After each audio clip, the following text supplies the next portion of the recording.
अस्सलाम वालेकुम friend, this is Yasir Mahmood from Odo king. दोस्तों, इस वक्त लूडो स्टार दुनिया में सबसे ज़्यादा खेली जाने वाली गेमों में शुमार होती है और हर बंदा चाहता है कि वो ज़्यादा से ज़्यादा गेम्स को विन करे और ज़्यादा से ज़्यादा कॉइन्स जीते। तो दोस्तों, आज हम आपको लूडो स्टार की एक ऐसी हैक ट्रिक बताएंगे जिस पर अमल करके आप हर बारी पर 6 लगा सकते हैं।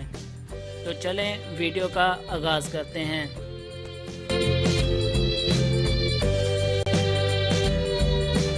हमने करना क्या है कि सबसे पहले अपने मोबाइल में मौजूद एप्लीकेशन को ओपन कर लेना है। लूडो स्टार की एप्लीकेशन को ऑन करने के बाद हम क्या करेंगे कि सबसे पहले गेम लगा लेंगे। इनमें से कोई सी भी आप गेम लगा सकते हैं।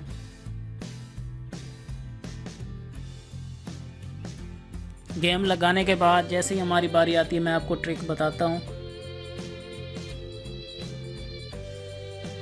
ये देखें, यहाँ पे वॉल क्लॉक लेके आने का मतलब ये है कि एग्जैक्ट 12:15 ये आपकी बारी आती है। आपने यहाँ से नोट करना है कि जैसे ही 12:15 हों आपने अपनी बारी चलनी है उसी टाइम, तो आपको 6 हासिल होंगे। तो भाई साहब ने एग्ज़िट कर लिया था, इसलिए हम दोबारा गेम लगा लेते हैं।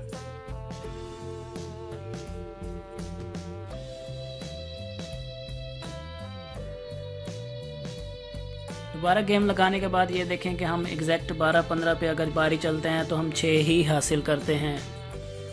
और आपको ये भी दिखा देता हूँ कि अगर हम 12:15 पे नहीं चलते, उससे आगे जाके चलते हैं तो हमारे 6 नंबर नहीं आएंगे। तो दोस्तों, अगर आपको हमारी ये काविश अच्छी लगी हो तो दोस्तों के साथ शेयर करना मत भूलें। अगर आपने अभी तक हमारे चैनल ओदो किंग को सब्सक्राइब नहीं किया तो अभी सब्सक्राइब कर लें और साथ वाले बेल के आइकन पर प्रेस करके नोटिफिकेशन को ऑन कर लें ताकि हमारी हर नई आने वाली वीडियो सबसे पहले आप तक पहुंचे।